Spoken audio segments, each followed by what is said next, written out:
And with me is Mistress of Darkness, the Queen of Fright, the Lady of the Night, Muse. How you doing tonight, lady? I'm good. Our air conditioning was acting up and now it's fixed again, and I'm happy. It wasn't anything major this time. It's always something with this place. So, yeah, all is well. Good, good. I'm actually really excited to talk about your list that you gave me, and we'll get to that later on. Um, and then we'll get into our little fantasy football spiel. All right. it, anyway, Chris is joining us tonight. Chris, the Creatures Zisi. How you doing, bud? Oh, I'm doing wonderful. I've been really looking forward to getting together with you guys. I've been going through a little withdrawal because we went through a few weeks where we weren't together, and so I need a few of these shows to get back to my equilibrium. And you guys are my elixir. That's what I like to hear. My headband's all messed up here. I'm having a wardrobe malfunction.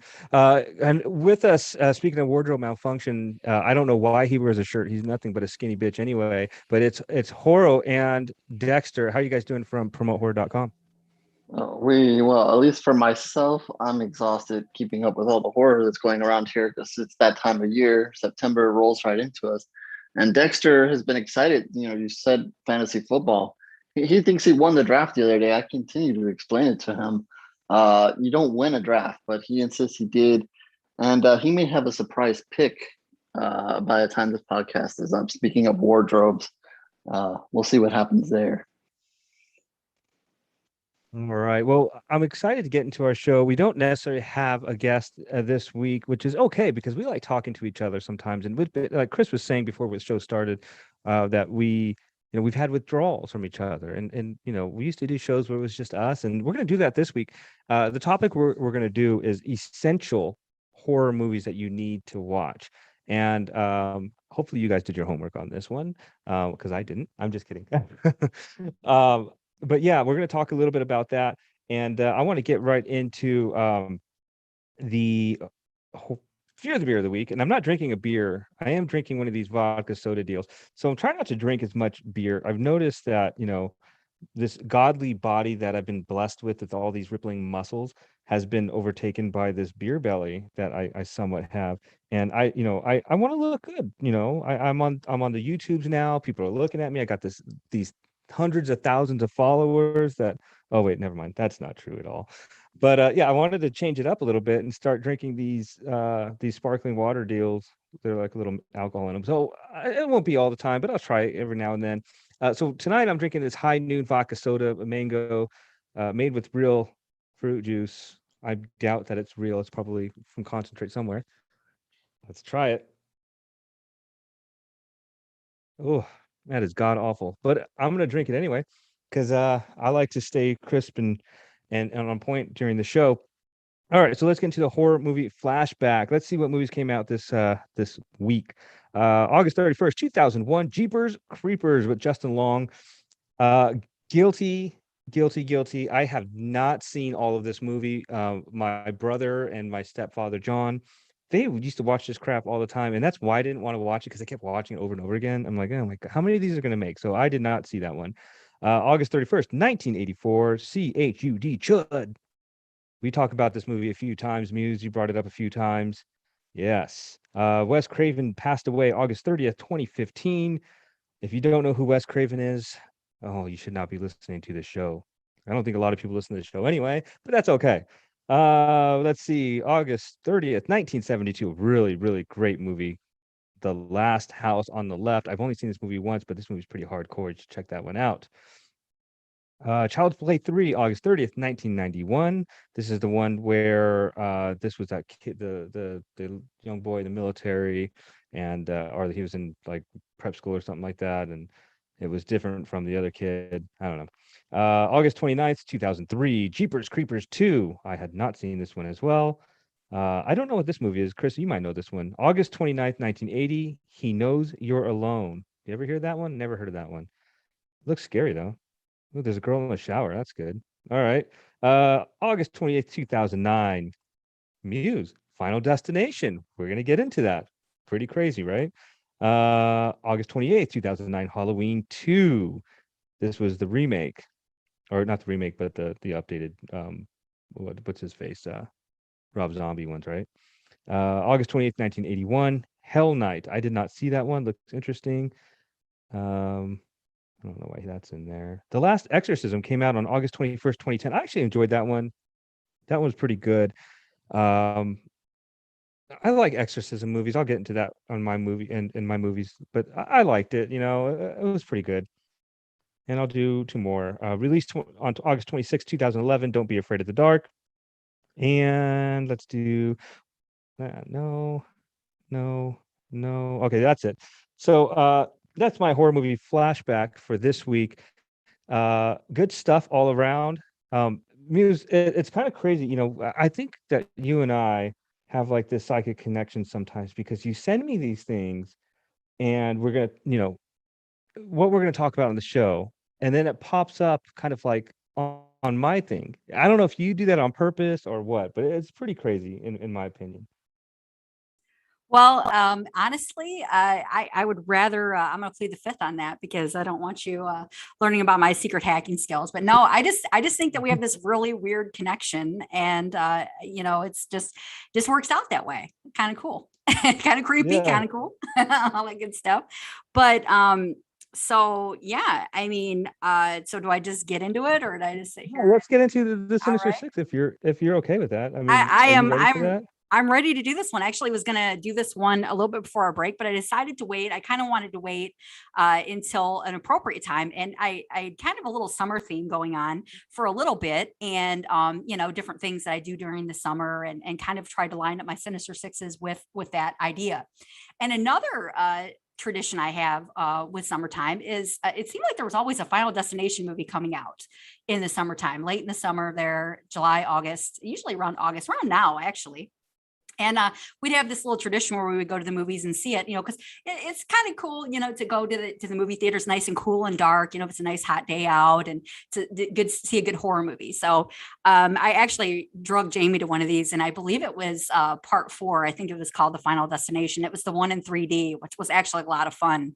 I wish they would have done a few of the other ones like that as well, because if you thought Final Destination by itself was crazy, the 3D aspect really brought everything to right into your face. So I thought it would be kind of interesting to talk about some of the more gnarly Final Destination deaths, or maybe ones that stuck with me, because there are so many crazy deaths in this franchise, and there are 5 movies, of course. And I honestly think that the first movie probably had the biggest impact on me, maybe because it was kind of like the first of its kind, and we hadn't really seen much. We hadn't really seen anything like this with the storyline before. It was a lot different. And I remember my jaw on the floor in several scenes. So I actually have a couple from this one. So I'm going to start off with the first movie, which came out in 2000. And again, this was something that was a really original storyline and really creative. And I know that there may be some haters out there of the Final Destination franchise because it seems like the same formula each movie. But you cannot deny, and I'm a huge fan of these, so I'm not going to diss them. I'm not a hater. I love these movies so much. But if for no other reason to see them, it's to see how creative they can get with some of these deaths. And there's always at least one death per sequel that you can honestly say probably left you like, what in the world? So starting off with the first, my number 1 is in the original Final Destination. This centers around, and again, I'm just going to kind of sort of set the scene for you. There's a character of Terry. She's Carter's girlfriend. And we remember Carter is like kind of like the bully in the movie. And he's got a bone to pick with Alex, played by Devon Sawa. And Terry is getting pretty fed up with this whole vendetta that Carter has with Alex, because he blames Alex for everybody dying. He feels like he kind of inadvertently caused all of this drama, which I don't even know how he got to this conclusion, but he hates his guts and he looks for any excuse to harass him. So she's pretty much had it with both of them, and she's walking away from him and saying, I'm not going to make this whole situation my whole life. I'm not going to make this plane crash my whole life. And she's basically saying she's moving on from it. And she gets really mad and she turns around. She's kind of like crossing the street. Of course, you guys remember this part. She's crossing the street. She's like, and you can all just drop dead. And this bus just mows her down. Just flattens her. And it's just insane. I remember the first time I saw this, my jaw was on the ground. I was like, oh, that's exactly the sound I made. It was like, oh my God, because you just didn't know it was coming. And that was, I think, the reason why the first one had the biggest impact, because you weren't ready. You didn't know what to expect. In the sequels, you know, you kind of knew something was coming, but the first movie had a lot of surprises in store, and that was definitely one of them for me. So that's my first. The second is actually Final Destination 3. And we talk about this one a lot because of the infamous roller coaster scene, which opens the movie, and the catastrophic way that everybody's supposed to die. And I'm not going to talk about that one because I've talked about it before, but there's another crazy death in that one with the two real hot chicks, Ashlyn and Ashley, in that movie. And they're going to the tanning beds. And we all know this. I've never been a tanning bed fan, and I'm, you know, after seeing this, I was pretty glad that I wasn't. But they literally get cooked alive. You know, they get trapped in the tanning beds and they catch fire. They're basically cooked and set on fire in the tanning beds. And there's a whole setup to this, and I'm not going to go into it because I don't have tons of time. But long story short, everybody that's seen these movies knows this scene. It's pretty infamous. And if you haven't, all you have to do is go to YouTube and put that in the search bar. It's going to come right up. It's pretty crazy stuff. The third is takes place in Final Destination 5, and I think this is one of, I might have stolen Omar's answers here if he was going to pick this. It's Candace's death in Final Destination 5. She's the gymnast. She's going through her routine. Oh, this scene is, I know, I'm already watching Chris's face. She's, you know, she's doing a routine on, you know, on the balance beam, and she narrowly escapes stepping on these screws that are sticking up and the pointy side sticking up. And you're just like, oh, she's going to hit it. And she doesn't. She keeps stepping over it. She doesn't know it's there.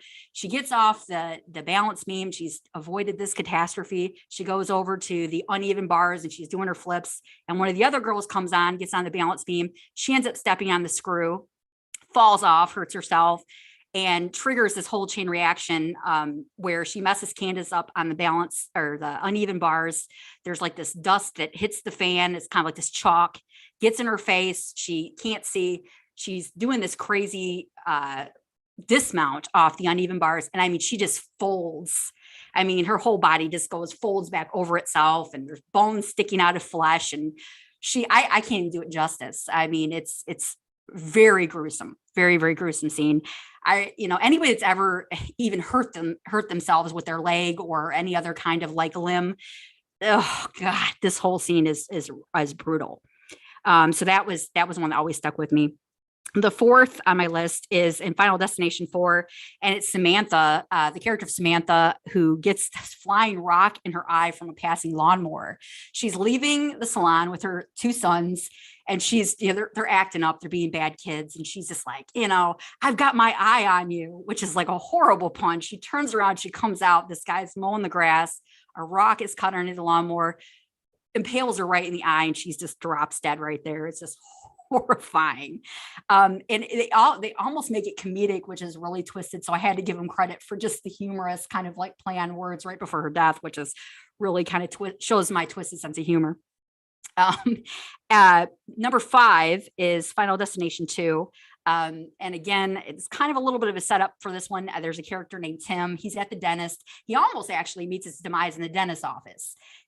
This whole scenario of events where he's getting his teeth worked on, the dentist walks away. Somehow a fish gets stuck in his throat. He almost suffocates. He's under this gas, and the hygienist comes back and pulls the fish out of his throat, and you think he's okay. He comes in the clear, comes out. Meanwhile, his friends know he's next on the list. Chases this flock of pigeons and just gets smashed to the ground. I mean, splatted by this gigantic pane of glass or construction thing that kind of comes down. I watched this right before we got on here, and I was like, another one of those where I was like, oh my God, just horrifying, just amazing effect there too. So that Final Destination 2, I tried to kind of throw one in from every movie, but my last one is going back to the original, in the original Final Destination, and it's poor Miss Luton in The Teacher. In the first movie, she's trying to distance herself from this town. She's moving away. She's quit her job. She can't handle all of the trauma that she's faced after, you know, nearly, you know, escaping this plane crash and all the crazy stuff that she's dealt with since then. She's really creeped out by Devon Sawa at this point. She just wants to get away from him. He keeps popping up, trying to warn everybody. She's freaked out by him. And it's just, this is just such an insane death. It's just like her death just keeps getting worse. Every time you think it can't get any worse, it does. And she starts off with, like a cup of coffee, and she's going to drink coffee. Just she decides not to drink it. I can't remember what happened there, but she ends up getting some vodka, and the heat from the glass ends up triggering a crack when she puts the ice in for the vodka.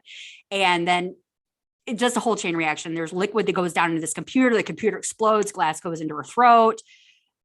The vodka starts a fire. The explosion. The house is on fire. She tries to get a rag to stop the bleeding on her throat. This butcher block of knives comes and impales her. It's just horrifying. It's just one of those chain reaction deaths that just gets worse by the second. That's probably one that really stuck with me the most, besides, I'd say, the gymnastic scene, but there's so many. So that is, I know that was kind of like a quick run through, but those that have seen the franchise as much as I have, and I know as horror fans, we've all seen it a bunch of times, or at least heard about these deaths. You guys know what I'm kind of getting at. So that is my Sinister Six. And I don't know how you guys feel about Final Destination. I know Omar is a fan. I'm not sure about Ken and Chris. So I'm kind of curious as to what I'm going to start with Omar, because I know he's a huge fan, and we always look forward to the creativity of the deaths in this one. So I'm really interested to hear what he has to say. Well, to start off, you picked obviously great ones, but everybody can say whatever they want about this franchise, but at the end of the day, it's like you said, it's all about the deaths. I mean, you can say whatever you want about the story and blah blah blah, but this is ultimately the deaths, and I think it just got better. I know there was a stoppage in it for a while, and then they kind of went to 3D.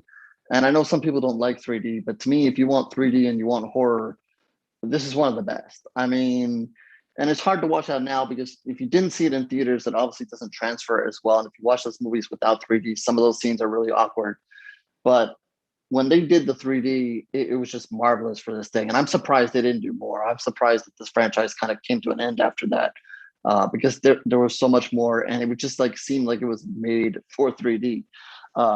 With that said, you definitely nailed some that are my favorites. The gem, that's awesome. That's fantastic stuff there, and it's also about how they do the deaths as leading up to the drama of it. It's not just okay, someone's gonna die. Like Jason's gonna come around the corner and chop somebody off the head. There's all these. Is it gonna happen now? Is it gonna happen now? Is it gonna happen now? And then bam, it happens. You're like, holy crap.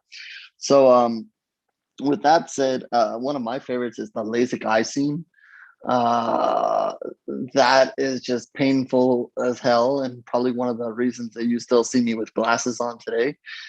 Because every time I would even think about that, I think about that scene, and I'm like, screw that, not happening. Right.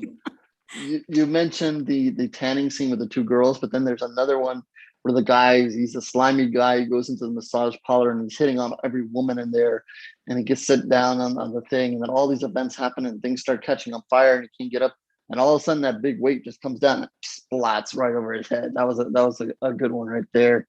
Another one that got me was when they were driving. I think it was part 2. They're driving along in the car, and all of a sudden all these accidents start happening, and wham! Here comes the timber right through the car, and oof, that every time I'm on the highway, see these are lasting deaths here. That Yeah. They will remind you when you're in certain situations where you're behind a car and you see a bunch of junk on that car. You're thinking Final Destination, that shit's gonna come loose and that's gonna hit somebody, and I'm getting the hell out of here. When I see a big gas tanker on the highway, I think Final Destination situation. I'm moving away. I'm either speeding past it or I'm moving away because this is a disaster. And I think going back to the 3D, I think one that was really good I forgot what the guy got hit by, but he got hit by something and he got smushed right through a fence. And I know I've seen it both in 3D and not 3D. And not 3D makes it look really weird as hell. But if you saw that in 3D, what a beautiful thing it was to see. He just kind of like cookie cuttered right through the fence, and it was just so beautiful in 3D. But yeah, props to the franchise. I'm trying to think now. I think there was rumors of it kind of rebooting or something like that. I don't remember, but I would be all for it. Well, this is one series. If just reboot it, just do it in the same way. I mean, every freaking movie was basically a reboot of itself, basically. So, why not? I don't see why it had to end. I mean, they gave it a great conclusion for those 5, but screw that. Start another 5. Do it. It's all about the deaths. Nobody cares about whatever story you have there is whatever story. It's just the same as we always talk about. Throw the kids in the woods and whatever the hell happens to them, happens to them. It's all the same story. So do Final Destination. Kill them up. I'm all riled up now when you're talking about Final Destination. I'm going to calm down and pass it on. So I know Chris and Ken have plenty to say, No, but yeah. I definitely wanted to say something like before we pass it to Ken or Chris. Yeah, I couldn't agree more about, especially being on the road. Oh my gosh. Anytime you get behind a truck, it's over. I'm like, switch lanes now. Let's go. So yeah, definitely great choices. And I know this one gets me hyped up too. I've been excited to do this list. I just was waiting for the right moment. So yeah, I see Chris over there getting hyped up. I'm interested to hear Chris's choices now. I taught both my kids to drive, and it's funny, they don't know where this came from, but we'll be on the road and they'll say, "Oh, I'm moving out of the way of that thing." It'll be a log truck in front of us. And this is something that was instilled to them even before brakes. The log truck, with the telephone poles in front of you. If you remember, The Descent, or I forget if it was the original or the sequel, did a variation of that with pipes, and it came through the windshield in the opening scene. Thank you, Omar, for not mentioning my favorite one. I think there was, you mentioned that one, but you left me a couple. One is the bridge scene. I think it's in northern San Francisco or Oakland, and there's a crash on the bridge, and you're thinking, okay, what's going to happen? And I think the lady falls into the water and she survives. And of course, you being a veteran, she didn't, because something's coming. And then she looks up and, she's treading water. And then all the stuff fell on her. And very tragic. Happens all the time. NASCAR fans might be familiar with the scene of leaving the race a little early before the big one. And if you are a NASCAR fan, at Daytona and at Talladega, they have the big one inevitably, and where there'll be a 23 car crash, parts will go flying. Well, this tire gets flung over the grandstands, and it's built up so much momentum, it just takes off the top third of this guy's body. It's just gone, just like that. But you know something? Having done what I did for 25 years, and I know my stories aren't as good as Ken's, and I even have one from law school. One of these days, Lori, you've got to ask us our real life Final Destination stories. I'm sure there are several on a construction site, Ken. I'm sure Dexter has a couple. But think of those, the shrink wrap rollers. And if you get caught in one, there's no getting out.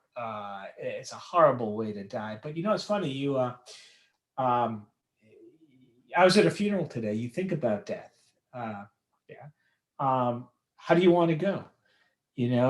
Pick 5 ways. And I think the shrink wrap death of getting caught in the gears of a combine, that is a way to go. That's the way I want to go. So anyway, the bus one, the NASCAR one are the two to come immediately to mind after Omar took about 3 of mine. So though I'll see what Ken has to say.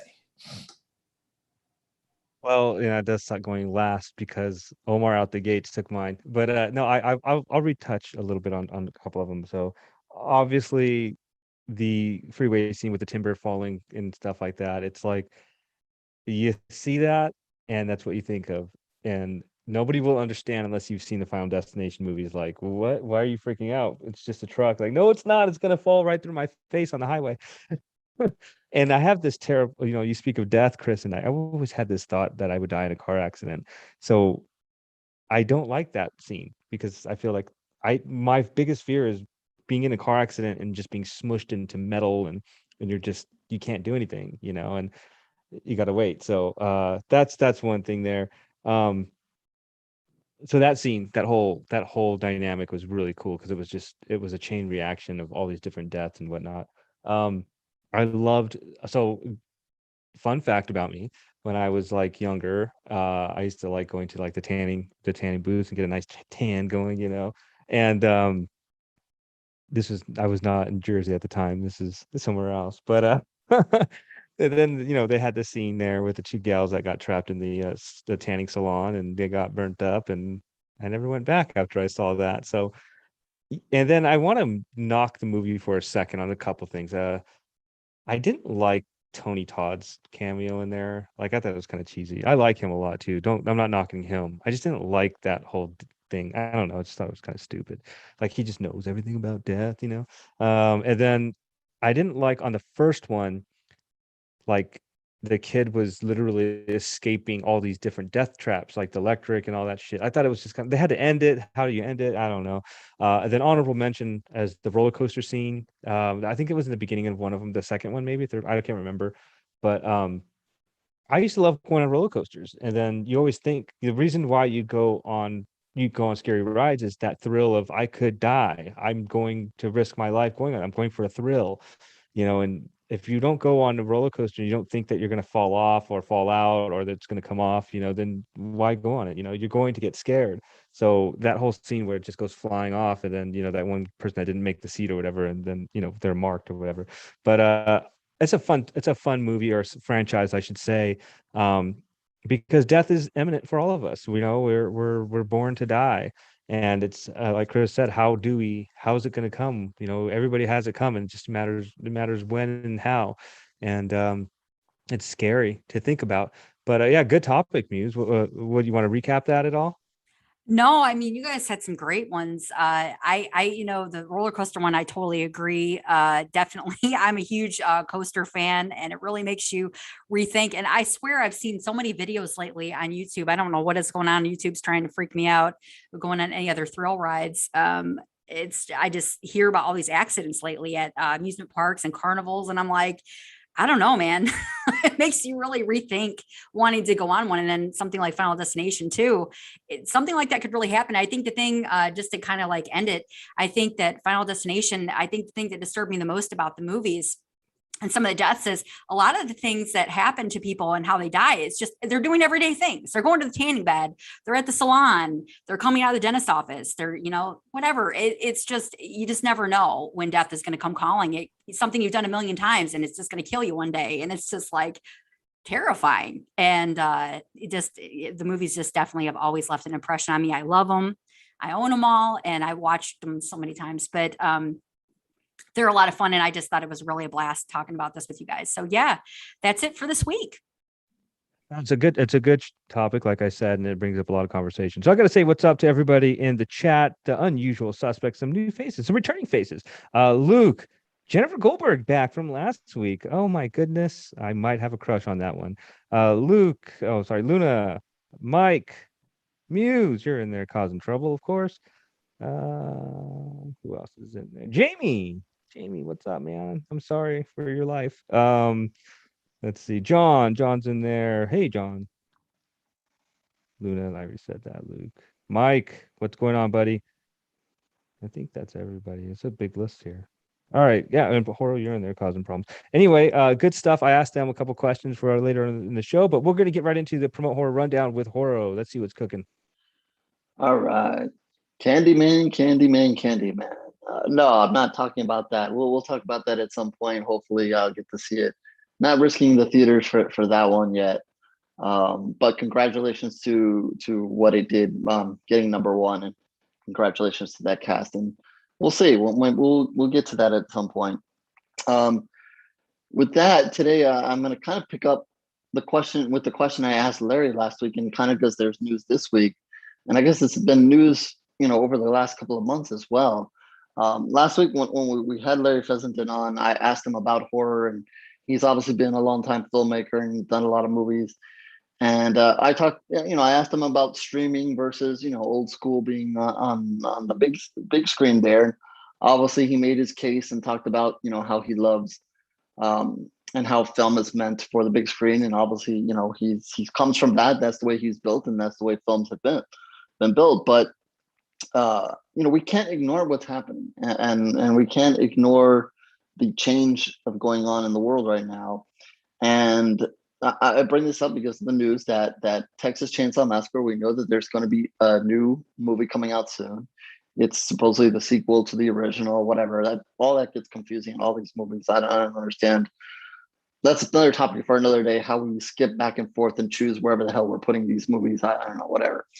But regardless of that, the new Texas Chainsaw Massacre movie that's coming out is landing on Netflix now, and I guess that's big for Netflix, big for Leatherface, and supposedly, if I understood correctly, that means whatever movies follow will be on Netflix and so forth.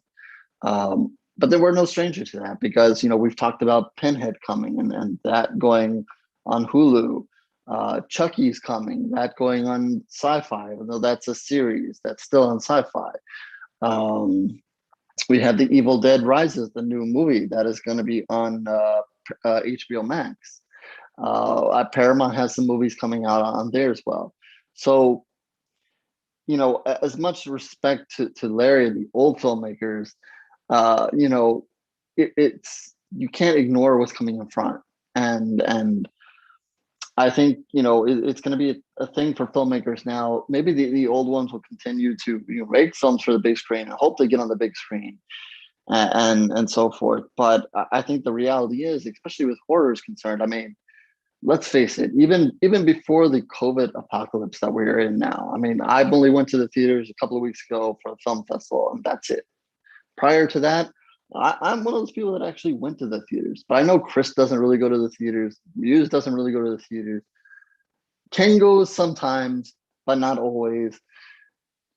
People I talk to online, on Twitter, whatever, blah, blah, lots of people are not going to the theaters even before this. So, all these people making these movies for the big screen, yeah, you have that draw. A movie like Candyman, was a draw. It's going to be easy to get a certain amount of people to the theaters. But then there's other horror movies that we know go to theaters and you see the numbers and they barely crack 1 million. And you get a couple of million here and everybody's like, oh, what's wrong with it? It's hard to get horror fans unless it's something really, really big to go to the theaters. And that's a real shame when you have people who are making these fantastic movies for the theater. And when I go to these film festivals and I see these movies on the big screen, it's very nice. But I realize when I'm watching this that a majority of these movies are going to be watched by horror fans and not on a big screen like this. It's going to be on an iPad. It's going to be on a computer. It might be on a big screen at home. I mean, some people are lucky. Ken's got this big ass thing. I have this big blue blow up thing that if I want to go watch TV out there, I can go put it out there. But not everybody has that. Some people just watch on their iPads and whatever. Is that really the theater experience? I mean, is that really the way you should be watching a movie? I'm gonna say that, to be honest, a lot of the horror icons when I first started watching, I didn't necessarily see all of them in theaters. I saw some of them at home, just because. So, what's the difference between that and now? Obviously, in between, I've seen a ton of movies on it. But are we in the face of the next true horror icons that are going to come in this world? Are they going to come through streaming? I mean, it's nice to see Leatherface and blah, blah, but we already know him. But and I know Terrifier was in the big screen, but I know not everybody saw that. Most people saw that streaming on iPad, on computer. Art the Clown is mentioned as one of the next horror icons out there. But you know him from probably more from your iPad and your computer. Whoever the next one is to come, is it going to be iPad and computer? Is it going to be, the TV screen in front of you? This next generation of horror icons is going to be known as whoever comes in front of you. Shudder is going crazy now with all these movies, and some of them are shown at film festivals. A few people get, select audiences get to see them in front of on a big screen. Everybody else sees them in Shudder and whatever you're watching on. These are the next great movies. I encourage you all the time, you guys. Here comes the next movie on Shudder. Watch it, because these are good movies. No doubt whether they're on the theater or wherever they are, they're good movies. But let's face it. Let's see where you're watching it. So, I guess it's a task for the new filmmakers out there. Where are you going to make what are you going to make your movie for? Are you going to make it for Netflix? Are you going to make it for Amazon? Are you going to make it just hope that it gets on some big screens and happy that it goes to Shudder or VOD or whatever? on the flip side of that, it does wonders for indie horror because there's a lot of people now go to Amazon. I was there the other day looking, and I mean, I don't know what they classify, every classification of horror movie, but there was over 1,000 horror movies, they supposedly said. And if you scroll through it, there's tons of horror movies on there. Some of them you guys have. I have no idea what the hell half of them are. But those are indie horror films. They landed there. So, maybe some people want to complain and say, oh, about the streaming service and blah, blah, blah. And, you're probably not going to see a lot of those movies on Paramount or HBO Max or whatever. But you have something like Amazon or something in Netflix that opens the door to filmmakers to say, hey, I can put my movie here. People can see my movie here. So those people have, probably no expectation of their movie hitting a big screen, big theater. Maybe they have special screenings and so forth, and that's a good thing. But hey, my movie's now on Amazon. Now all these people have access to it. Now all these people are watching it. So that's good for them. So there is the good, there's the bad, and I always say, there's certain movies that really are justified in the theater. I think a lot of the Marvel movies, I love seeing them in the theater. I think Ken would agree. There's nothing like watching a Marvel movie in the theater. Watching it at home is good, but not as great as in the theater. And I think you can say that for some horror movies, but I think as this new generation of horror fans comes up, it's just going to become a thing where you don't need to be in the theaters. You can watch it at home, and they won't know a difference. They won't know what Chris knows. They won't know what Ken knows. They won't know what I know of watching a movie in the theater. They'll be just happy with it on the screen. So with that, we know what Larry thought last week. That's kind of where we are at now. What are your guys' thoughts on this whole change that we're going through? COVID's kind of got us changing, but even before that, I think the world is changing. I don't think you can just blame it on COVID. I think less and less people are going to the theaters, and part of the theater's fault and part not the theater's fault. I blame it on cell phones and rude kids and blah blah blah and this and that. But that's a whole other story. But I'll throw it to Ken first and see where you're at there. Well, I think you mentioned one just right then. What you said is cell phones. I think the access that you have, I commute to the city.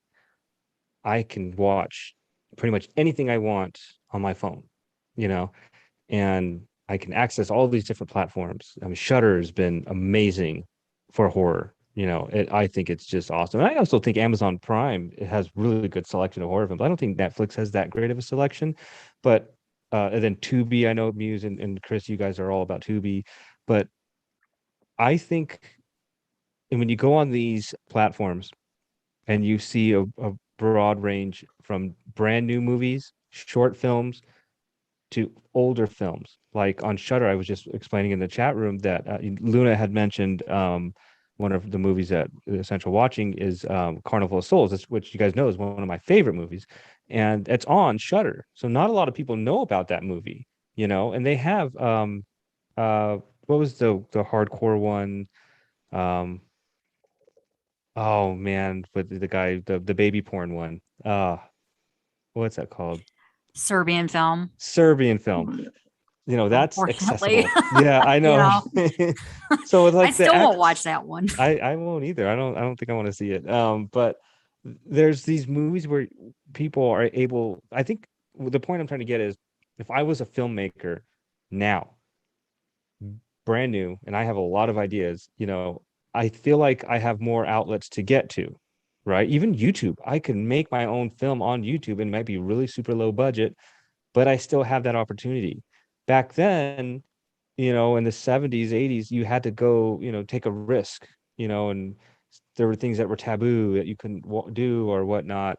But now you can, because, for instance, Faces of Death, that was our outlet to see real. Well, at that point, I thought people were really dying. I don't know if that's true or not, but now you can see people dying whenever you want. Just turn on Fox News, you're going to see whatever. So, but I'm just saying, like the outlets that we have, the social media, iPhones or cell phones, period. You have all these outlets where you can find horror, and I think it makes it easier for filmmakers, whether you're new or old, to produce a film or to bring a film to life. So yeah, that's my 20-minute take. I'll throw it over to Chris. Yeah, I used to go to the movie theater twice a week. I was a nerd. but I loved going to the movies, and I just stopped. And the movie companies were ticking me off. Movie theaters were ticking me off. Um, and now I live in Fredericksburg, Virginia, which is a very nice place. I invite you guys down here all the time. And the problem with where I live, we have these wonderful movie theaters with a small town mentality. And that is, you'll have 15 screens, but there'll only be 4 movies showing. And some of the, there'll be the Marvel ones or the Star Wars ones, and it will just be on one screen. And these movies are coming out, but they're not coming to Fredericksburg. And it really ticks me off. And the general decline in etiquette is also keeping me away from these theaters. Many of them are attached to malls. Many of the malls have been overtaken by gangs. But I tell you something, we know what it was like to go to the movies, the smell of popcorn, see a movie on the big screen. Stanley Kubrick would cringe at this discussion of streaming and making movies for stream. I just saw Vicious Fun yesterday. It's a movie that doesn't need a big giant screen. It's a wonderful movie, but it did not need a big screen. And there's a lot of good movies being made that don't need really, really, really big screens. Warning, though, we might be coming across as the cranky old guys here, wanting something that existed decades ago to come back. For you young guys out there, you're going to get yours. And this is what's going to happen. The young guys, young gals today love complaining. They've been bred to complain. And when everything comes back, when the giant silver screen comes back, maybe even the silver nitrate film, this is going to be the argument against it. The streaming, the little screen is for the common guy. We can all make movies. Let's not go back to that elitist time when only a few people could make movies with giant budgets. And it's going to turn into some stupid political discussion about class warfare and elitists, like we all are. We're old, so we're elitists, but beware, everything does come back. But I think if you ever listen to Harrison Smith and his podcast, he says it well. The movie theater experience was dying long before COVID. COVID is being used as an excuse for everything. They get your order wrong at a fast food restaurant. Oh, please excuse us, it's COVID, and somebody has a relative with a pre-existing condition. Baloney. Incompetence is incompetence. The decline of society is the decline in society, and the decline of the movie theater experience is the decline of the movie theater experience. And it is ripe to come back because a lot of people aren't staying away because of COVID. A lot of people are staying away because the experience wasn't what it used to be. And so, but don't be so pessimistic. It's going to come back in one form or another for reasons that we don't even know, but and through no fault of the current entertainment industry. I don't know if we'll be alive. I won't be alive when it happens, but maybe it's just mindless rambling. I should stop because I could go on and on. Is that my cue? Yes. Okay. Mercifully. All right. But no, you make a lot of really good points. And I mean, I might be oversimplifying here, but one of the main reasons I don't go to the theater is not because I don't want to. Anxiety makes it kind of tough. Social anxiety, there's people and I'm like, no. And even though it's dark in there, anxiety still comes into play. So I'm like, bring back more drive-ins. It's still the movie theater experience. And I swear to God, if I ever hit the lottery, I'm going to build drive-ins everywhere. I'm going to invest in that because I really think that it's still an outlet and it's still a lot of fun. We actually have a couple drive-ins here in Michigan that we can get to, and they're always a blast. And it's just so much more comfortable to kind of be in your own space and things like that. And also, if you're worried about any type of virus issues or anything like that, you're not right next to somebody and it makes it a little bit more comfortable for everybody. So I actually prefer the drive-ins, and I'm all about supporting the horror movies and things like that. So it's a bit expensive to go to the cinema, unfortunately, too. That's a big thing, but I believe it's worth it if you're supporting something you believe in, which is the horror genre. I don't always have the money, but if I do, I'm going to spend it on a horror film because that's my favorite genre. I do love movies in general, but I feel like horror movies don't get the love they deserve. And we definitely need to be supporting them when we can. But I'm all for the drive-ins. Let's go back to the drive-in. I love the whole experience. And again, I might sound like an old person because young people may or may not be really into, the drive-in experience, but it's something I would love to bring back. And I would love to see a whole revival of that. So that's just, my take on it. And so I won't ramble anymore either. I'm gonna go now, Muse. You've convinced me.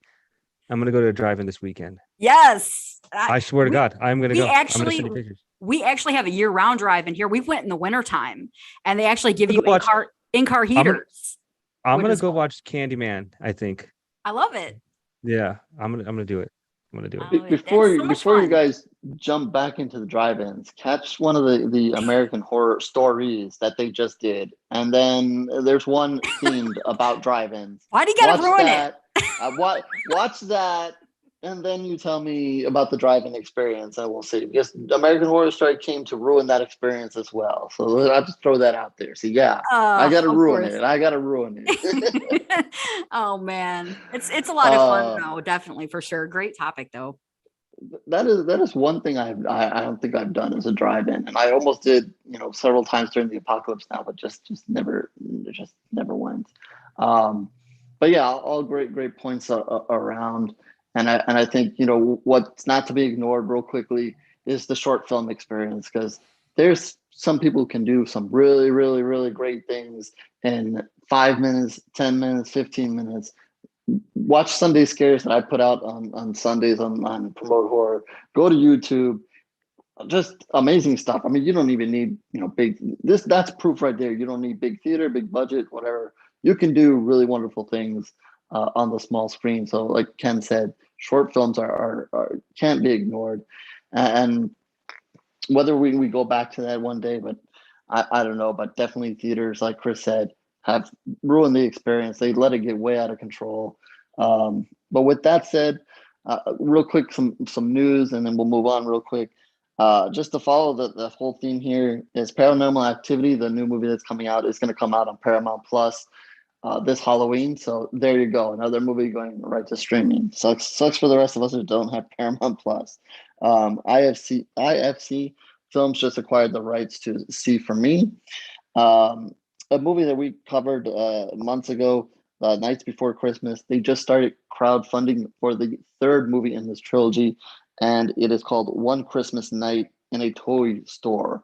So that sounds fun. So go support that, and we definitely look forward to the third movie in the trilogy. And just some movies to look forward to. September is coming up and rolling into October, so just some stuff out there for September. It Came From Below digital, September 7th. The Power VOD DVD, September 21st. Seance is coming to Shudder on the 29th. Witches of Blackwood digital DVD, September 7th. Shelter in Place VOD, September 14th. Death Drop, gorgeous. Change there. September 10th. Choppy and the Girls, September 4th. That's VOD. And just some recommendations real quick. I mentioned it last week. Superhost will be this Thursday's Shudder film. Again, streaming. Here we go. Make sure you catch it. We may be talking about that one real soon. And We Need to Do Something hits theaters and also on demand this Friday as well. Definitely worth watching. And that's also by IFC. And that's a wrap on that.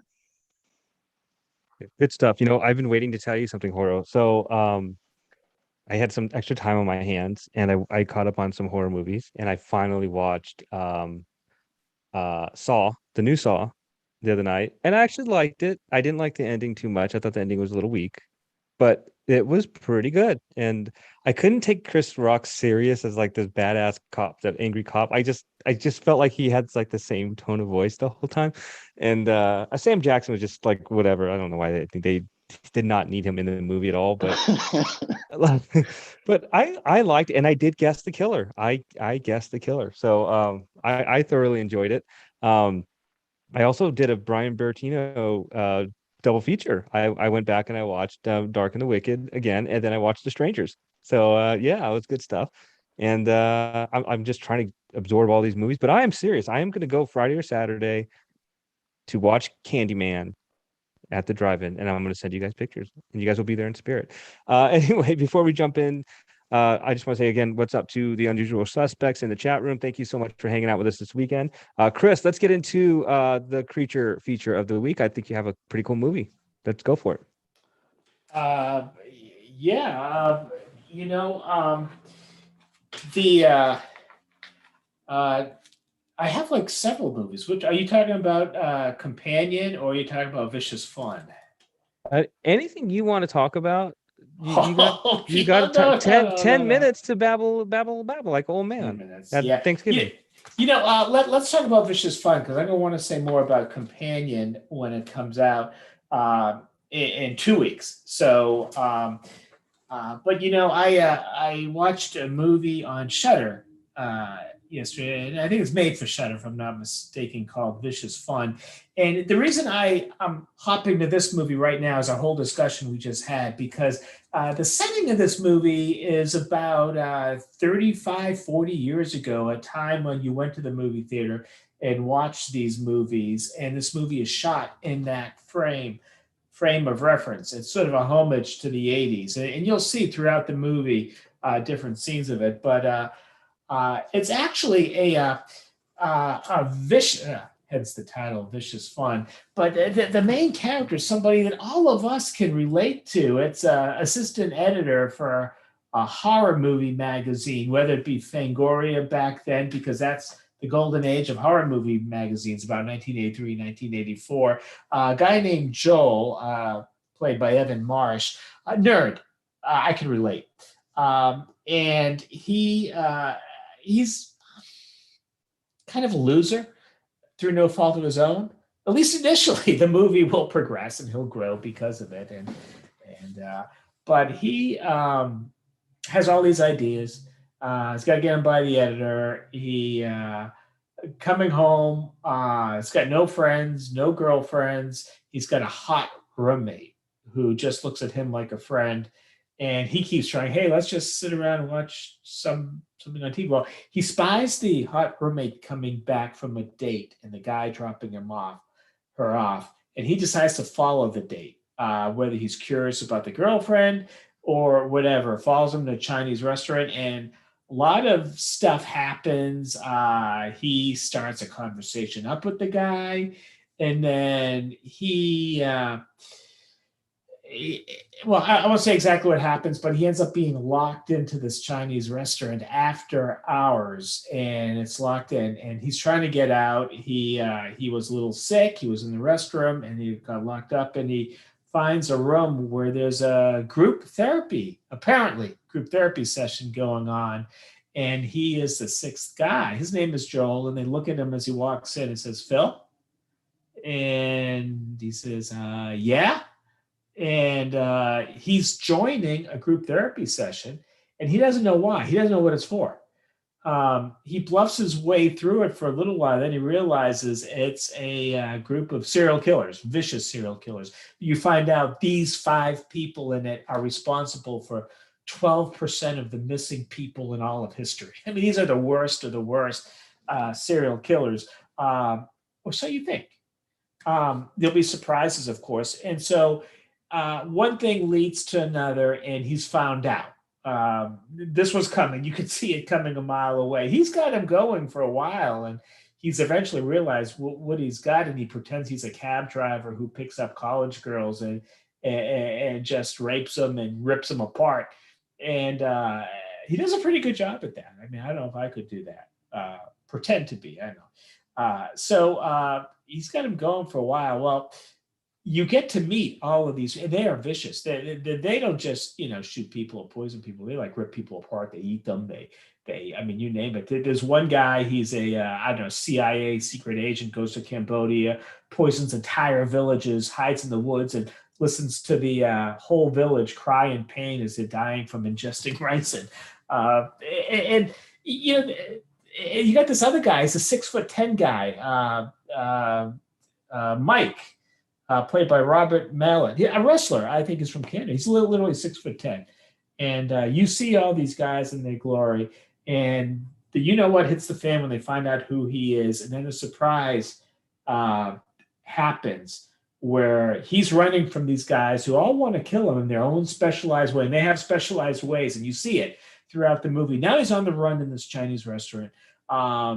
Eventually, he gets out of the Chinese restaurant. I won't tell you how, but he's still on the run from these guys because they're fine with that because they like the sport. And so now they're chasing him down. And what's worse, they find out how he found out who he was, and he realizes his roommate is now a target because they know where he lives and they know his roommate's a babe. And of course, if you're a babe, serial killers around, you have to be raped and disemboweled. It just goes with it. So now he's thinking he has to stop that. Well, he's got a weird ally in one of the serial killers, a beautiful woman who the introduction of her in the opening frame of the movie is just classic.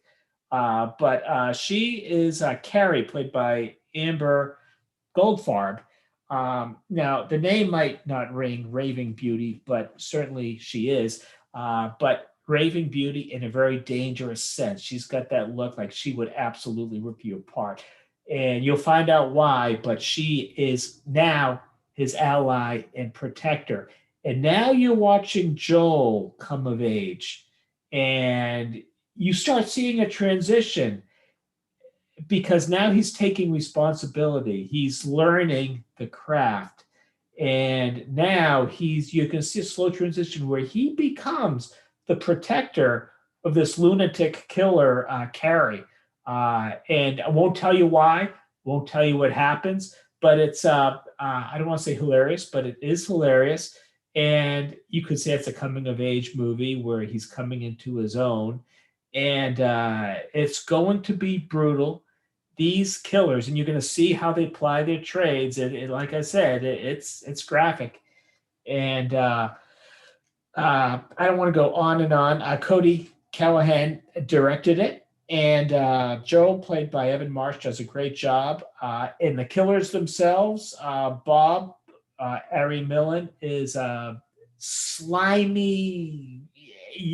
You could see this guy. You've sat next to this guy on an airplane, and you're just like, ugh. And there he is in the movie, and he's almost sickeningly sweet, but he's also the most dangerous one of them all. He's the one who is able to get close to anybody, and you'll see how he does it, and you'll see the awful results of that as well. But Hideo, the cannibalistic Japanese guy, played by Sean Beck, and it could go on and on, but this is graphic, it's brutal, it's vicious, it's humorous, and it's a wonderful, definitely not a love story, but definitely a coming of age movie. And you're going to be very intrigued to see where this relationship between Carrie, one of the killers, and Joel goes. So I'm going to leave it at that. It's I believe it's a Shudder original. I think you can only see it on Shudder, at least for now. But vicious fun is vicious fun. Good stuff, man. Yeah, Chad Archibald, I think, produced it, and we've had him on the show for another movie. I forgot what it was, but good stuff overall. I definitely got to check it out. Maybe we'll get them on the show. We'll see. So normally we go into interview in our feature movie for the show, but we unfortunately were not able to get a guest this week, and we're getting back to normal here. But I wanted to talk to you guys about essential horror movies. So we follow all these groups on Facebook or Twitter or Instagram or MySpace. In my case, I'm still on MySpace there, but you always get asked these questions like, oh, what horror movie should I watch? What should I watch? I'm a brand new to horror or whatever, or I'm introducing my kid or my girlfriend or boyfriend, whatever, to a horror movie. I want to show a good one. So everybody has like their favorites or whatever, their go-tos. I'm not talking about like a go-to movie. I'm talking about all of us, and I'm going to go on a limb here and say we're horror experts in a way. You know, we know what we're talking about. We're not idiots, and we never bash any films. I do. You guys don't. I do sometimes, but I guess my question is, what movies do you feel, if you're a horror fan, that you should definitely have on your resume that you've watched, whether you've liked it or not, or whatever your feedback is? Um, and before we go, and Chris, we're going to start with you first. I just wanted to go back and shout out the chat room again, and just say I asked them the same question. Jamie, you said Halloween. I wonder why. Jennifer Goldberg, you had two. The Shining and Jaws, very good ones. Um, Luna, you had a few of these here. The Thing, Lost Boys, Exorcist, Halloween, Nightmare on Elm Street, Jaws. Good stuff here. And I don't think anybody else said anything there. But all of those are actually, tip top movies there. But Chris, I wanted to see what you thought were essential movies that all horror fans should have seen in their lifetime.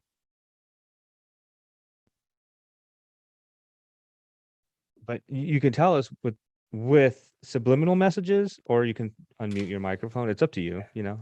Subliminal. I was thinking of interpretive puppet theater too, but one of my marionettes has a broken string. The one you need to start off with, I started off with when I was probably 4. And I remember sharing the experience with my son, Matt, who didn't want to go to bed. Matt, by the way, is now a law school graduate. But when he was 4, he didn't want to go to bed. I put him on my knee and we watched King Kong. And the scene when King Kong comes out, it's King Kong. I don't know if you can see that. Yeah. I could feel, I was holding him. I could feel his heart speed up like 100 times. And he runs out of the room. And about 10 seconds later, he runs back in and we finish watching King Kong. King Kong is one you need to start off with, especially if you have little kids, because that's an appropriate one for little kids. My favorite is Creature from the Black Lagoon. It's got everything. The original screen, maybe not the original, but they didn't call him that back then. But Julie Adams in that white swimsuit, every teenage boy's unspoken fantasy. And you wonder, no one talks about it. What does the creature want to do with Julie Adams? Because throughout the movie, he's trying to get Julie Adams and bring her down into his lair. And one might ask why. Now, Roger Corman has a pretty good answer for that in some of his later movies. We won't talk about that today. But Henry Mancini's score is wonderful. Wonderful cast, a loud, thundering monster theme, some beautiful erotic swimming and images of Julie Adams in the swimsuit. And then it is the creature, we meet him. He's vicious, he's deadly, except just like King Kong, when the beauty shows up, he's a different man or a different being. Now, modern horror is the one that I like a lot, is Underworld and all of its sequels. It is just orgasmic venture into horror, werewolves, vampires coming at you. It's not in 3D, may as well be. Bullets, gunfights, explosions, weird Chinese throwing stars that do weird things. And when you got stretch vinyl bodysuits and Chinese throwing stars in the same movie, I mean, the only other thing you could need is maybe a flamethrower. This is a movie that will satisfy you. It also occurred at a time where masculinity amongst men has become rare, and the most masculine take charge characters, this is way after Dirty Harry, are women. And Mia Jovovich pops up in Resident Evil, Kate Beckinsale is Celine in this. And as guys, you're looking at them and saying, yeah, guys, take a lesson from these gals. You know, they know what to do. They're not wearing pink shirts and cooking gourmet meals.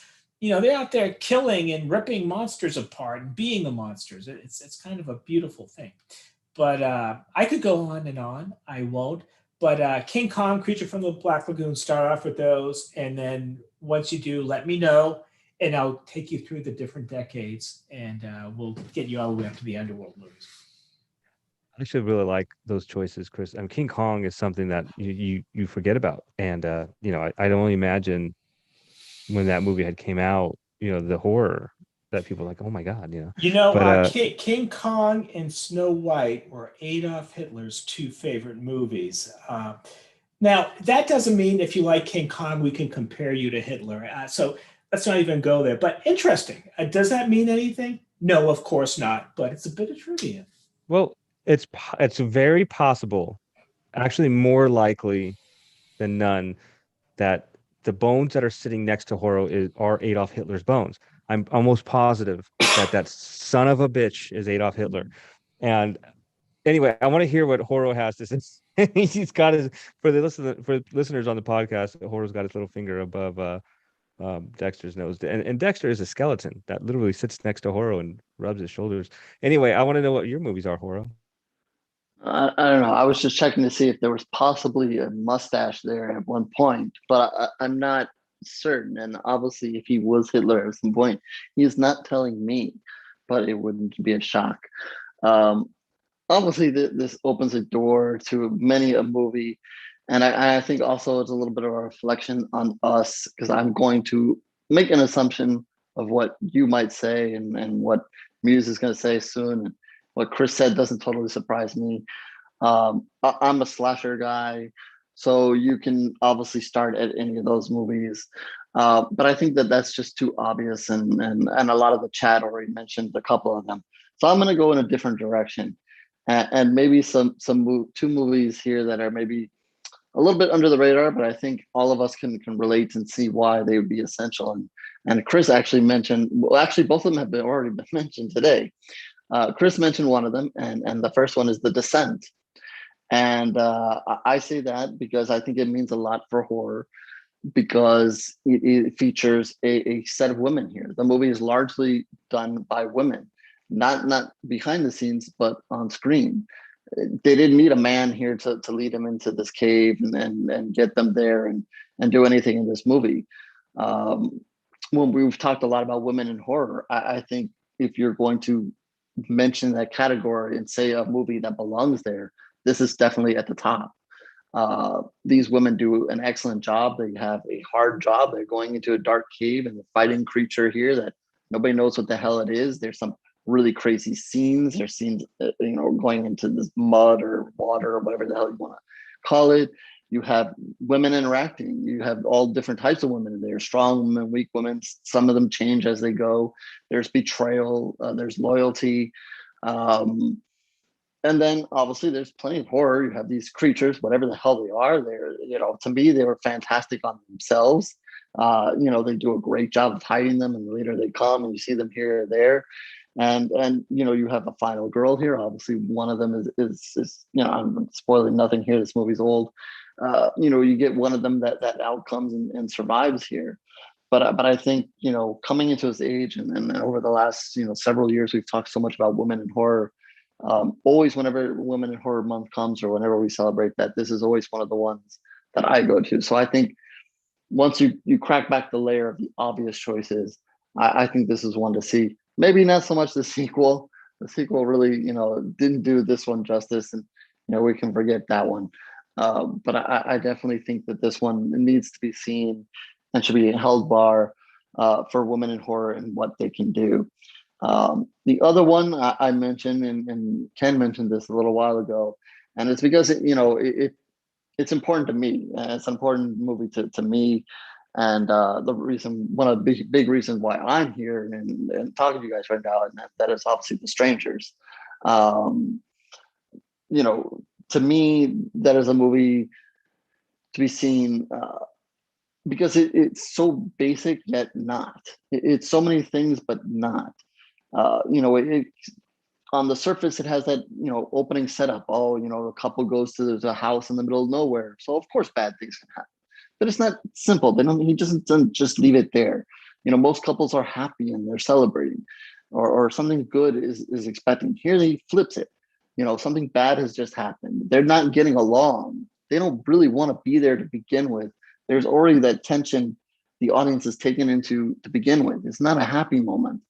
So then the audience is kind of in a different place to start off with. What do I think of these two? Why are they in a bad place? Who do I hate more? Is it the guy or the woman? As opposed to, oh, they love each other, blah, blah, some bad thing is going to happen. So from right at the beginning, it's different. You have 3 killers here, all with masks, simple masks. But this movie is all about tension. It's not all about the blood and guts. It's about scares and tension all throughout and what is going to happen to these 2 people. There's a really sad moment in the middle of the movie where a friend gets involved and unfortunately something bad happens to him. Then you have an ending where it could have gone a lot of different directions. And, one of the things I really love about this movie also with the ending is you don't learn much about these bad people. They're there because they feel like being there, and that's it. There's no great explanation to what is happening here. They're there because, hey, these people are there, we pass by, you're screwed, and that's it. Very simple. There's no huge explanation. We don't get to see much. There's a little tease there about maybe religion and whatever with the car that leaves at the end of the 2 little boys that come. But it doesn't, it's familiar but different, on both the beginning and both the end. And I think any horror fan would say, after the big names and so forth or whatever, this is a movie that's on that second level that must be seen and kind of sets the bar.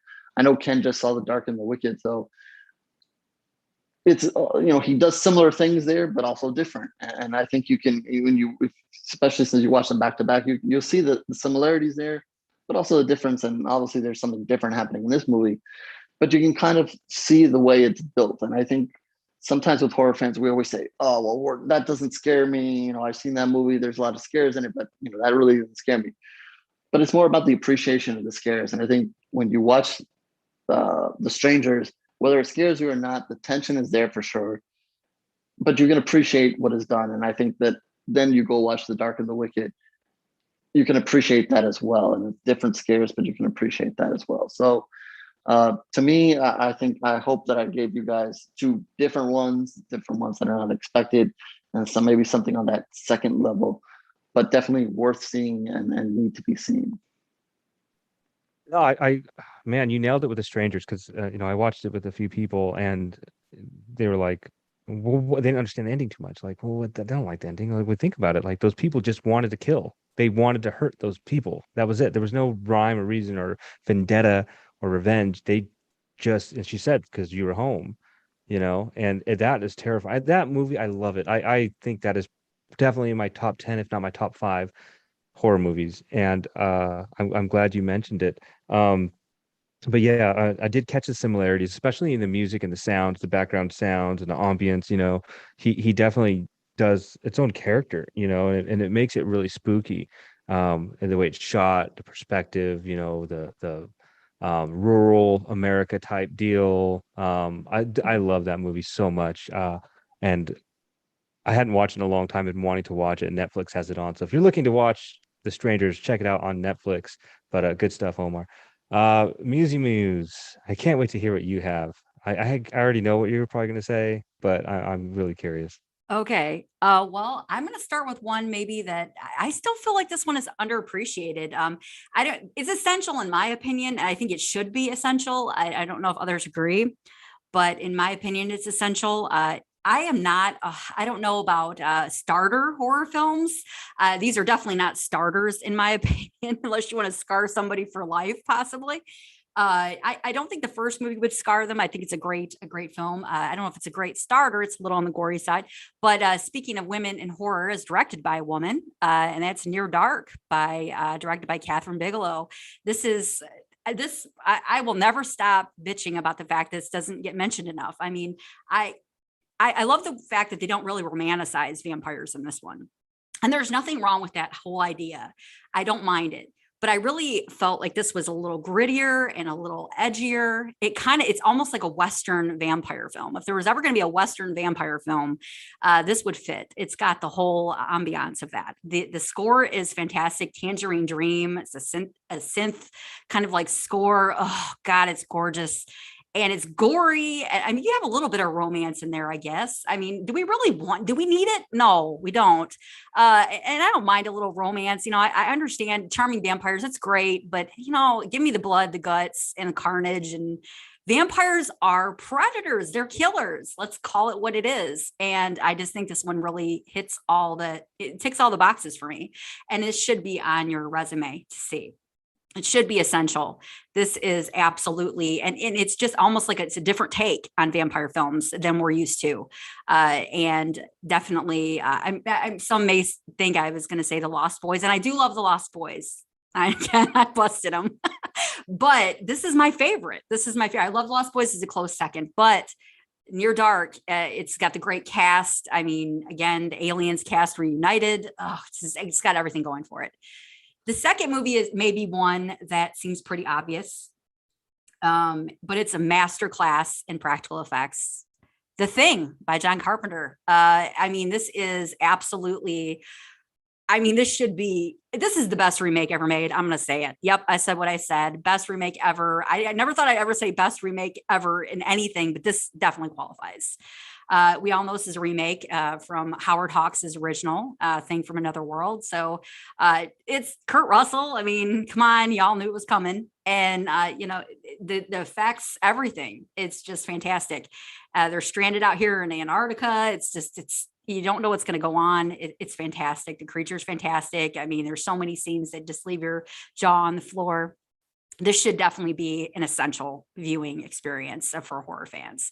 Again, it's a remake, but it's almost like I don't even view it that way, but it is. And Near Dark for me, the essential vampire film.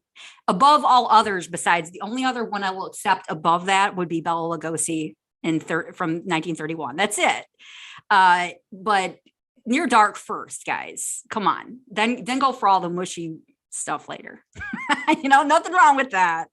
But, and then of course The Thing, John Carpenter, Kurt Russell, it's like match made in heaven. John Carpenter and Kurt Russell, you can't go wrong. So those are my two. So Muse, I'm telling you, we are separated at birth. I'll never understand it. I'll never Me understand neither. it. But listen, so one of the movies I picked was because you said Bela Lugosi and I picked Dracula. I know maybe Frankenstein, but I want to tell you why I picked Dracula. Okay, so 1931, Bela Lugosi's Dracula. I'm not picking that movie. I'm actually going to 1992's Bram Stoker's Dracula. Francis Ford Coppola's version. Not because if somebody came to me watch a movie, I want them to be thoroughly entertained. I don't think a lot of people in today's world would appreciate that 1931 Dracula. They might get bored with it. It's kind of hokey, whatever. I love it. Like I could watch, and same thing with you, Chris, with the Creature of Black Lagoon. I loved watching that movie. Like that was awesome. And Frankenstein, but I don't think you have to have it's like wine. You start off with like wine coolers maybe, and then you get to like the fruity wines. Then you get to these more robust and dirt. Like I love wine, and I like them to be spicy and dark and dirty. But you can't do that with horror. You got to start soft. So I think if you watch Dracula, and I was in between Interview with the Vampire and Lost Boys as well, but I think when you watch Dracula, Francis Ford Coppola's, you get to see it's actually a love story in this creature, and he's iconic, and he's in every, Chris mentioned Underworld, Near Dark. It all starts from this movie, from this novel, from Bram Stoker's novel, The Vampire. And it's got made into all these different mythos and forms and whatever. So I picked Dracula because I not only has a killer cast, Winona Ryder, Keanu Reeves, Anthony Hopkins, obviously Gary Oldman just blows it out of the park as Dracula. Carrie Ells is in it. But I just thought that this movie was a beautiful movie. The soundtrack is amazing. The music is amazing. The practical effects, all the the magic of the character, you know, who he is, why he is, what he does, why he became who he was, the backstory.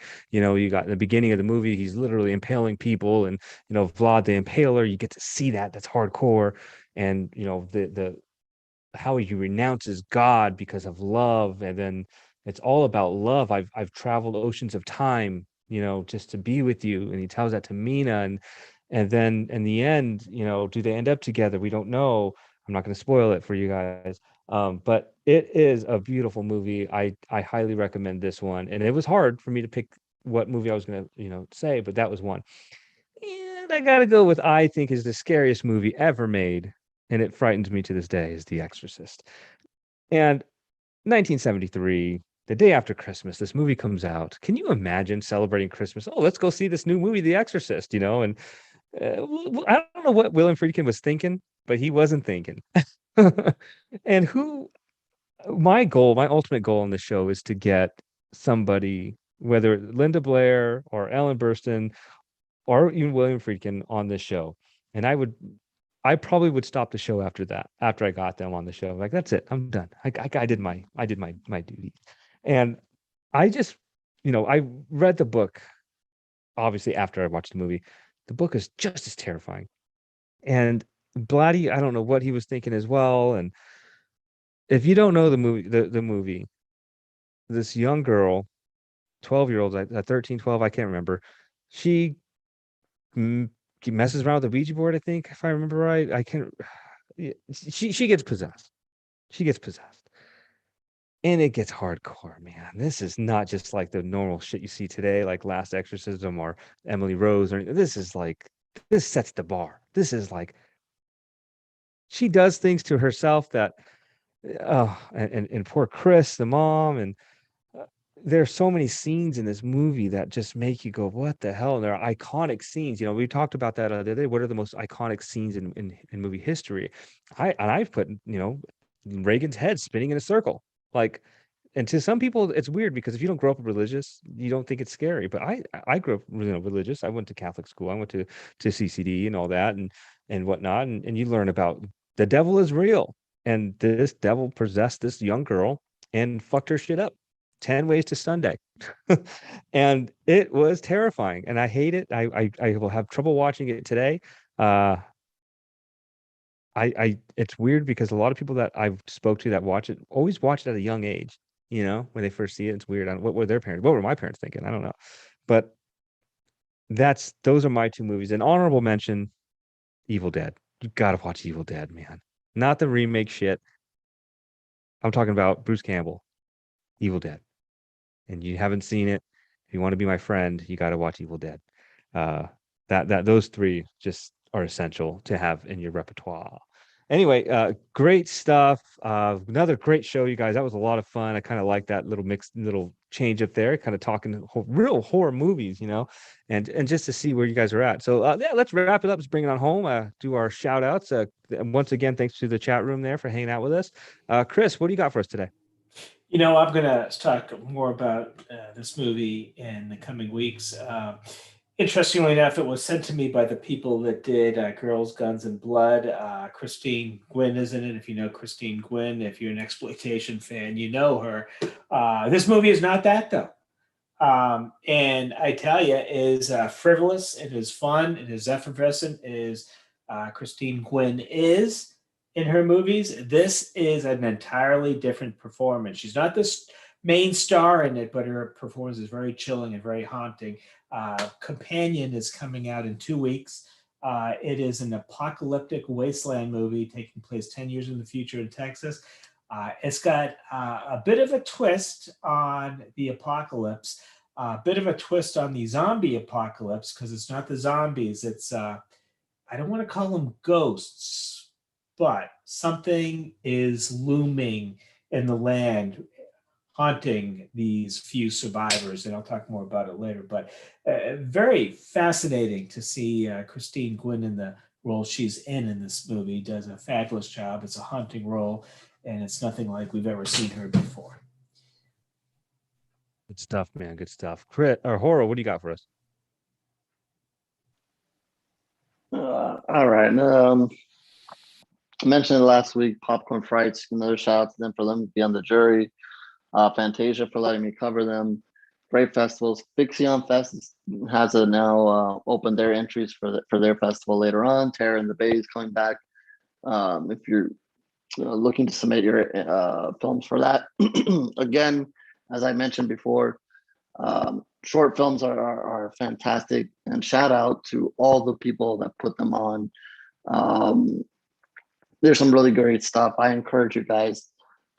We sit here and we talk about feature films all the time, and that's the main thing, and that's what gets people talking. But don't ignore those short films out there. Sunday Scares on Promote Horror, or go to YouTube, whatever. If you need a recommendation, ask me. On Sunday, I gave a bunch to somebody. Just fantastic stuff out there. Stuff that will blow lots of movies that you see that are 60, 70 minutes on the screen away in 5 or 10 minutes. So shout out to all the people doing that.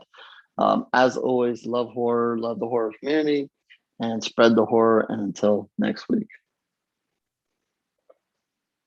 Good stuff, man. It must be so awesome to be part of that, and get to see all those films. And I mean, you're the man. You're promote horror for the reason.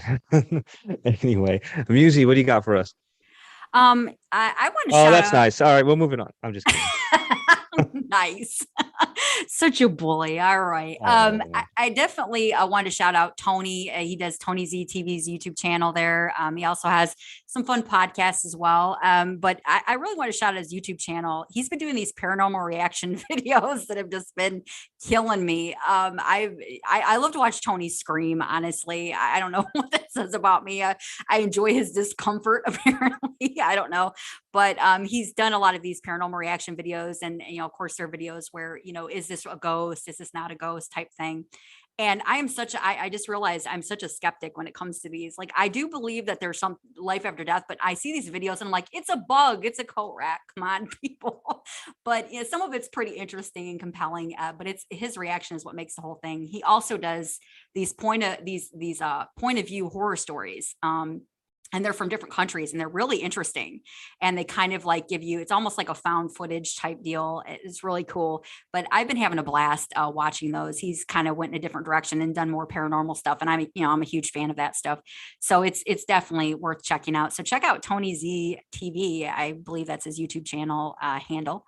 And they're a lot of fun. And if anything, even if you're a skeptic like me and you're looking at these videos and you're like, oh goodness, I mean, just his reaction is worth it, because he just loses it. Anytime he gets jump scared, he's just like, I don't know about wearing headphones. Don't yell at me. If you wear headphones, you're deaf in one ear when he screams. So, but they're a lot of fun. So definitely check that out. So yeah, that's my shout out this week. He definitely has a scream. It's hilarious, Right. man. That guy's a riot. I love it.